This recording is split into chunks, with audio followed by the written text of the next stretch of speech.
السلام علیکم ورحمۃ اللہ وبرکاتہ۔ بسم اللہ الرحمن الرحیم۔ الحمد للہ رب العالمین، اللہم صلی علی سیدنا شفیعنا حبیبنا نبینا مولانا احمد بارک وسلم۔ حدیث کا موضوع چل رہا تھا توبہ۔ توبہ، اپنے گناہوں سے توبہ کرنا۔ تائب کسے کہتے ہیں؟ جو توبہ کرتا ہے اسے تائب بولتے ہیں۔ توابون، توبہ کرنے والے۔ تو تائب کا گناہ ہر جگہ سے مٹا دیا جاتا ہے۔ جو بندہ توبہ کرتا ہے، گناہ کیا، اس کے بعد میں پھر سچے دل سے توبہ کیا، اللہ تعالیٰ اس کے گناہوں کو ہر جگہ سے مٹا دیتے ہیں۔ اس کے بارے میں سماعت فرمائیے۔ اصبہانی کی روایت ہے کہ جب بندہ اپنے گناہوں سے توبہ کر لیتا ہے تو اللہ تعالیٰ اس کے محافظ فرشتے، جو اس کے فرشتے ہوتے ہیں نگران کار کو، فرشتوں کو اور اس کے اعضائے بدن کو اور زمین کے اس ٹکڑے کو جس پر اس نے گناہ کیا ہے، اس بندے کا گناہ مٹا دیتا ہے۔ فرشتوں کے پاس سے بھی ریکارڈ ڈیلیٹ ہو جاتا ہے، جو زمین پہ عمل کیا وہ زمین سے بھی ریکارڈ ڈیلیٹ ہو جاتا ہے، یہاں تک کہ قیامت میں اللہ کی بارگاہ میں پیش ہوگا اور اس کی گناہوں کی کوئی گواہی دینے والا نہیں ہوگا۔ گناہوں کی گواہی کون دینے والا ہوگا؟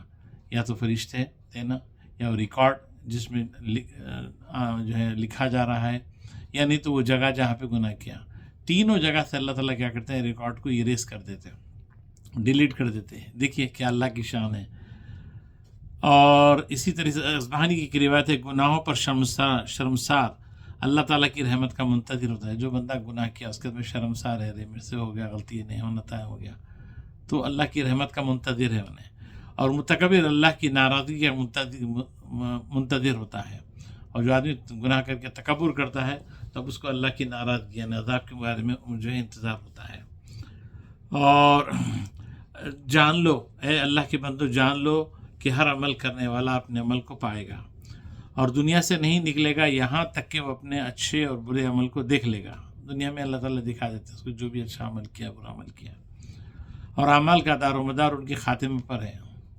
تمام چیزوں کا دار و مدار کس پہ؟ خاتمہ، اصل اینڈنگ ہونا، اینڈنگ اچھی ہونا۔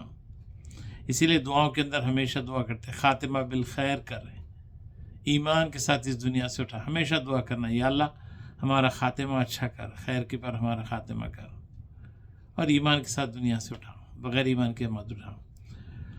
اور رات دن تمہاری سواریاں، ان پر سوار ہو کر آخرت کی طرف اچھا سفر کرو۔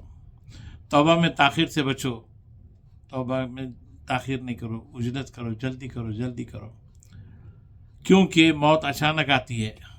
نہیں کل کریں گے، نہیں رمضان میں کریں گے، نہیں شب برات کو کریں گے، نہ نہ نہ، روزانہ فوری توبہ کرنا، روزانہ توبہ کرنا۔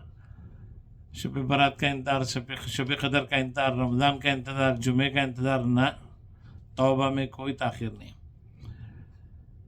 توبہ میں تاخیر سے بچو، کیونکہ موت اچانک آتی ہے۔ تم میں سے کوئی اللہ کے حلم کی وجہ سے سست نہ ہو جائے، کیونکہ آگ تو اس سے تمہارے جوتے سے بھی قریب ہے۔ حضور صلی اللہ علیہ وسلم سے بھی یہ آیت تلاوت فرمائی سورہ زلزال کی، فَمَن يَعْمَلْ مِثْقَالَ ذَرَّةٍ خَيْرًا يَرَهُ وَمَن يَعْمَلْ مِثْقَالَ ذَرَّةٍ شَرًّا يَرَهُ، جس کا ترجمہ یہ ہے، جو کوئی انسان ذرہ برابر بھی نیکی کیا ہے وہ دیکھ لے گا قیامت کے دن اپنے اعمال نامے میں، اور جو کوئی انسان ذرہ برابر بھی برائی کرے گا اپنے اعمال نامے میں ریکارڈ کے اندر دیکھ لے گا۔ کوئی چیز بچنے والی نہیں ہے، ہاں الا یہ اللہ جسے معاف کر دے۔ طبرانی کی حدیث ہے، نقل کرتے ہیں کہ گناہوں سے توبہ کرنے والا اس شخص کی طرح ہے جس کا کوئی گناہ نہ ہو۔ گناہ کرنے والا ایسا ہے، گناہ کرنے کے بعد پھر توبہ کیا، ایسا جیسے اس نے گناہ کیا ہی نہیں۔ یہ اللہ کی شان ہے، اللہ نے جو یہ موقع دیا ہے۔ صحیح ابن حبان اور حاکم کی روایت ہے کہ گناہوں پر شرمندگی توبہ ہے، یعنی شرمندگی توبہ کا اہم رکن ہے۔ شرمندگی توبہ کا اہم رکن ہے۔ گناہ کرنے کے بعد وہ شیر نہیں ہو جانا، ہم تو ایسا کرے، ہم تو اتوں کو اڑا دیے، ہم تو اتوں کو کر دیے، نہ نہ نہ، شرمندگی والی چیز ہونا، یعنی شرمندگی توبہ کا اہم رکن ہے۔ جیسے حج میں وقوف عرفات، حج کے اندر کئی ارکان ہیں، 5 ارکان ہیں سمجھی، اس میں سے اصل جو رکن ہے، رکن اعظم، اس کو بولتے ہیں وقوف عرفات۔ میدان عرفات کے اندر جو سارے لوگ جو ٹھہرتے ہیں وہ اصل اہم رکن ہے،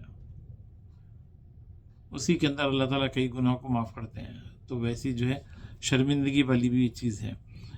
اور ایک حدیث نقل ہے کہ جو ہے کیا بولتے ہیں اللہ تعالیٰ کسی بندے کے گناہوں پر پریشانی اور شرمندگی دیکھتا ہے. ایک بندہ گناہ کیا، اس کے بعد میں بندہ شرمندہ ہے اور پشیمانی ہے.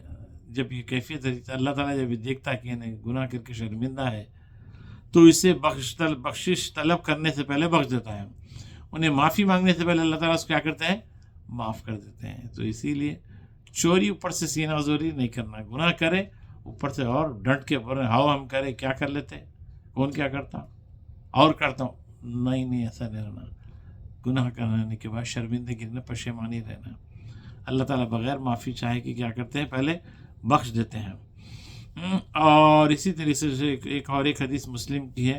حضور صلی اللہ علیہ وسلم نے فرمایا اس ذات کی قسم جس کے قبض قدرت میں میری جان ہے، اگر تم گناہ نہ کرو اور بخشش طلب نہ کرو تو اللہ تعالیٰ تمہیں نابود کر دے گا اور تمہارے بدلے ایسی قوم کو لائے گا جو گناہ کرے اور اللہ سے توبہ اور اللہ سے بخشش طلب کرے، پھر اللہ تعالیٰ انہیں معاف فرما دے گا. تو معلوم یہ ہوا کہ گناہ کرنے کے بعد پہلے تو گناہ نہیں کرنا چاہیے، نادانی میں ہو گئی ہے تو پھر اللہ سے بخشش بھی مانگنا. اللہ سے دعا ہے کہ اللہ تعالیٰ ہم کو کثرت کے ساتھ توبہ کرنے کی توفیق عطا فرمائے اور گناہوں سے بچنے کی بھی توفیق عطا فرمائے. آمین یا رب العالمین. الحمدللہ رب العالمین. السلام علیکم و رحمۃ اللہ وبرکاتہ.